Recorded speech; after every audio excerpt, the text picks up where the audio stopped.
Well, I found myself back in the hammer dump, and I'm down in an area that has not been dug, and I find a Lowenstein's, and this is just a Cincinnati. I found a plain Jane and a little whiskey. They're common all over this place, but I'm down in an area where it hasn't been dug yet. All this has, though. So let's see what I can find. There's a lot of debris, there's a lot of leftover stuff, so nothing that I want, but there we go. Well, machine-made Gould's mustard just came out of this section. I'm at the very bottom, my favorite's been saying. So all the stuff in here, and I don't know if there is still anything in here, although I'm looking at it as there might be. There's a lot of debris, that's about it. I feel a bottle over there. Got a bottle right there. You can see it. See if I can get that out. It's in the hardest area of the dump, of course. There's more debris here than any. It might even not be a whole bottle. Let me see if I can dig it out.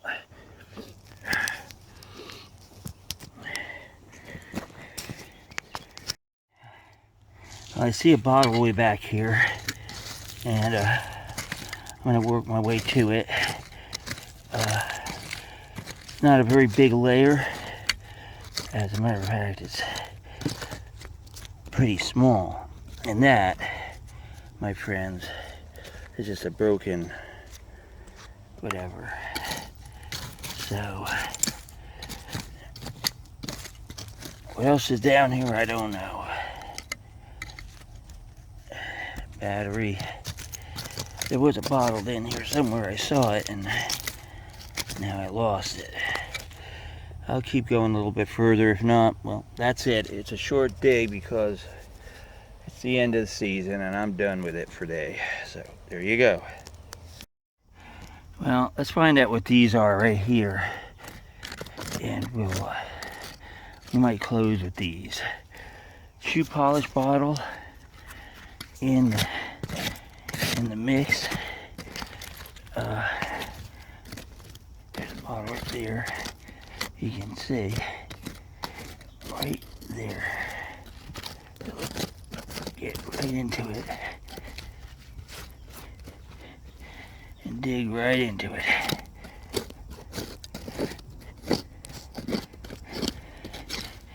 You can see it's, god damn it, it's right here. Pull it out, see what it is. Looks like a, what is this? Oh, just a malt extract. That's what that was. A malt extract bottle. They're pretty common in this neighborhood. And there's something there. I can see something over here too. The top of this wall without any problem. Where is it? There it is.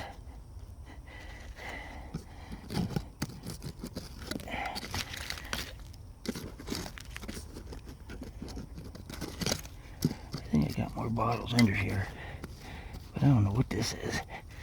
This is get this rock out of here.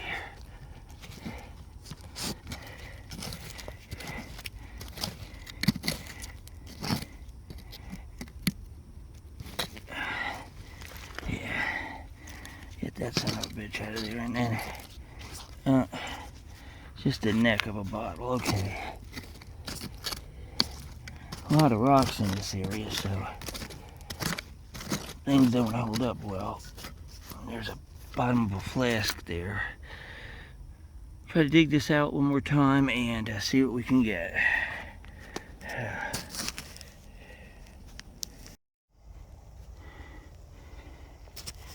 I've got a strange bottle in the hole. I don't know what kind it is.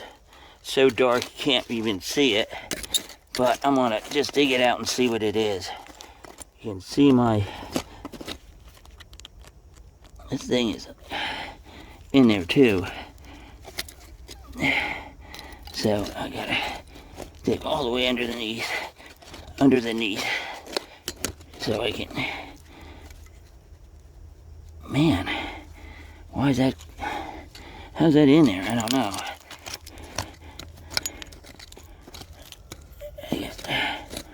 There's another bottle. I don't know what this is here. It's like into the,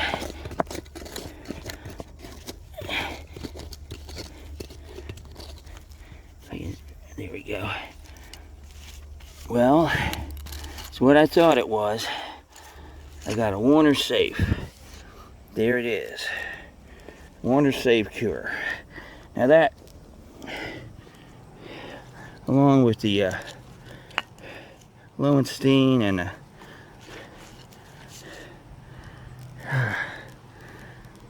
there he goes. Well, I better sign out now because I'm wiped out. Talk to you at the roundup. Bye. This is going to be a short roundup. My last dig of the season was pretty uneventful. I thought I could just lightning could strike twice and I could find something cool, and I did. Unfortunately, though, I wasn't successful in bringing the best bottle back because of it was damaged. As you can see, if you watch my digging video, you realize that the bottle that is missing is the Warner Safe Cure. Well, with further inspection, I realized that it had severe cracks through the back. It had been packed down into the dirt. It must have been rolled over or something. Those bottles are pretty strong, so they usually don't crack like that, but I don't need a cracked bottle, and you know, they're easy enough to find. I usually find one a year when I go out digging. The rest of these are just what I found that was left that turned out in one piece. Dr. Kilmer's Swamp Root. This is the later version, the 1890s to about 1910, all the way up to 1915, 20s. This bottle, Kilmer's kidney and liver cure. This is actually pretty old. The newer ones don't have a cure on them, and Dr. Kilmer's remedy or medicine, they became pretty generic. They were around for a long time, Kilmer. This is a pretty common one of that version. Another one is this one. This is a chemist's bottle, and they're from Philadelphia, I believe, and they're just this would have had a number of different remedy chemicals, whatever, in this bottle.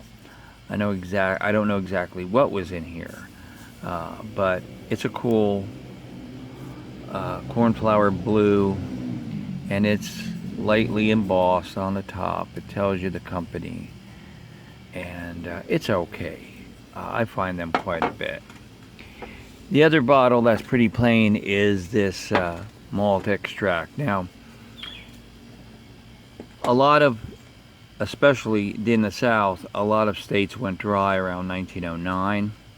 The beer companies had to scramble to make money or go out of business. 85% of them did, if not 90% of them went out of business. for a while there were no beer being made except this stuff, which is malt extract. And Budweiser made them, Schlitz made them, Pabst made them. They all made these, and they put them pretty much exclusively in these short, squat bottles. And they didn't really have, they were really probably had 1 or 2% alcohol in them, if any. But that's why they were be able to be sold pretty much as a tonic. So these are like a tonic bottle. And they're nice looking, but unfortunately, as you can see, they're as plain as hell. I find them a lot. Now we're going to go back to these rectifiers. Now I mentioned that last video I talked about, and a rectifier was a person who would take low-grade whiskey and manipulate it, put flavoring in it, whatever, and turn it into drinkable stuff. And there were a lot of them, and it was a pretty prosperous business. People made money buying this cut rate whiskey and rum and whatever,